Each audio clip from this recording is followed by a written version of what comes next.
Apprenons le rythme et la cadence.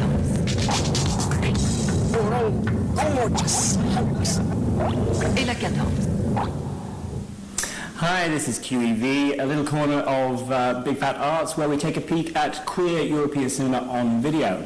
And the first film I'd like to draw your attention to is a very classy little piece of work called À toute vitesse. It's a French film made by a young film director, Guillaume Morel. It was his first film at the age of 23, lucky so-and-so, because it is absolutely beautiful. The film, as I said, is set in the south of France and centers around a group of 4 young people who are trying to find their way in life. This opening clip we're going to look at shows a scene where Jimmy, who is played by the gorgeous Stéphane Rideau, confronts one of his street kid colleagues about an intrusion in their bunker. L'uniforme vert tac.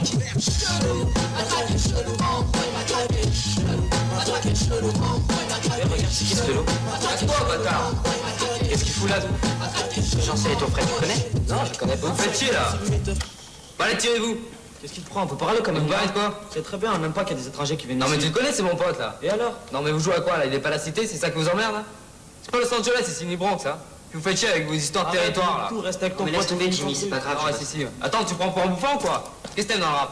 Les paroles surtout, mais je préfère. As you can see, the film holds no punches. It does have some coarse language and a lot of sexual references and a bit of drugs references as well. But that doesn't make it any the less watchable. In fact, it's a very gripping tale about real-life human drama. The film opens rather strangely with a little prologue in which Samir, who is played by Miziane Badadi, who plays an Algerian immigrant, he loses his boyfriend in the prologue to the film, and then they run the opening titles and the film progresses, which is a little bit strange, but it does set up Samir as the homosexual character. He then goes on to meet Quentin, who is the intruder in that clip we just saw, and is a friend of Jimmy's. And Quentin is really scouring his neighborhood for material for his second novel. He's a budding novelist. And poor Samir is taken in by him and doesn't realize that he's just being used as fodder for Quentin's book. But anyway, this is the scene where they meet at the party. Non, merci, je vais rentrer. T'es tout seul?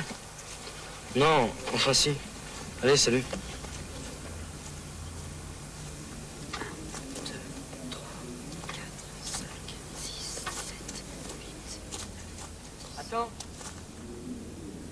That's a nice touch, that little counting of the fingers close up there in the film. And the film is full of nice touches like that, as well as some very expressive, fast tracking shots, which sort of emulate the overall theme of the film, which is full speed. The title, À toute vitesse, means at full speed. It's also a slight reference to the drug habit of Jimmy. Now, Quentin ends up being the love interest for Samir. Samir has a crush on Quentin and tries to get into bed with him. There's a rather weak masturbation scene, which I think is a rather low point in the film and a bit unnecessary. But he goes on to be shunned by Quentin, who is only interested in writing his book. Now, Quentin has a girlfriend, Julie. She's played by Elodie Boucher, fabulous French actress, and she sort of holds the whole little family group together.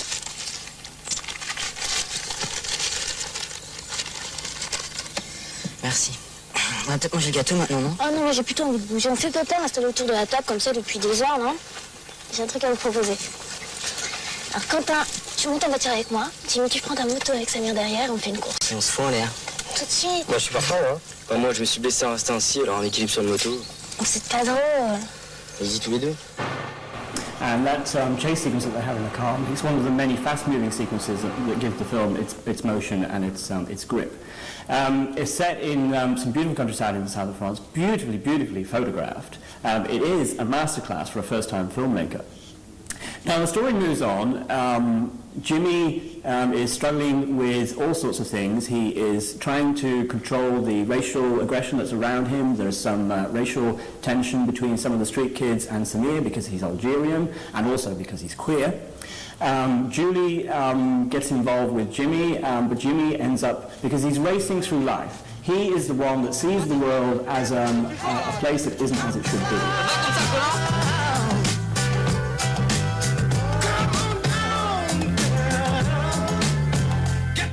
It's a great tracking shot through the woods, and it's one of those sequences that Guillermo seems to be making a name for himself for, in which the character's beauty and the character's pain at the same time is shown in a great bit of cinematography. The film leaves you thinking, oh my God, isn't life terrible? But it also leaves you thinking that you really want to fight and get on and make the world a better place. It's really based around youth culture, and anybody, unless you've been nannied since the age of 3 right throughout your life, you will have some connection with this film and you know what it means. I strongly recommend that if you get a chance to buy it or hire it, you go out and see it. Renting videos or buying videos of queer films supports the queer film industry, and every penny you spend enables another filmmaker somewhere in the world to make a film. I just want to mention two videos of short film brought out by the British Film Institute. They're a collection of gay shorts from Europe. This one, Majorettes in Space, is a bit of a sort of collection of just homosexuality. But the second one, Schoolboy Sailor Saint, is 3 short films by Bavo de Feu. He uses a lot of respective filming style. Here you can see there's a sort of Fassbinder look to this clip from his film Saint, which is about Saint Sebastian. And in a later film on this video, he actually emulates the style of Pierre et Gilles.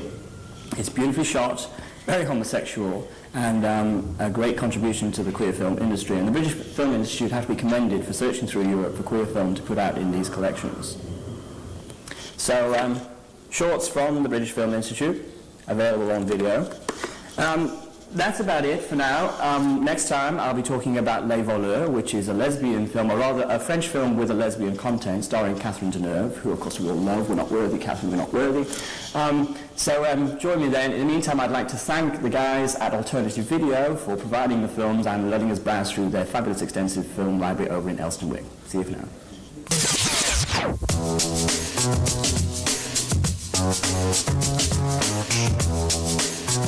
Sweet disobedience.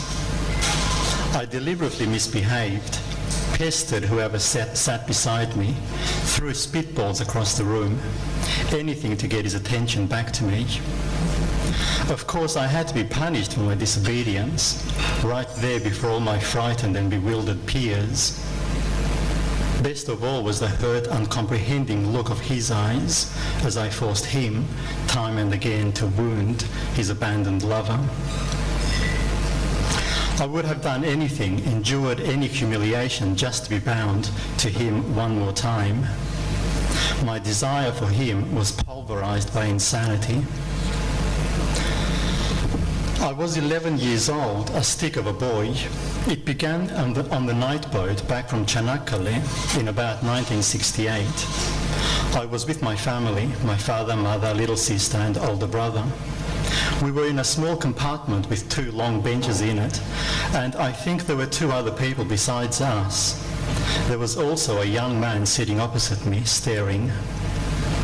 He must have been in his late 20s with a heavy day's shadow of a day's growth on his chin. I think he was a Turk.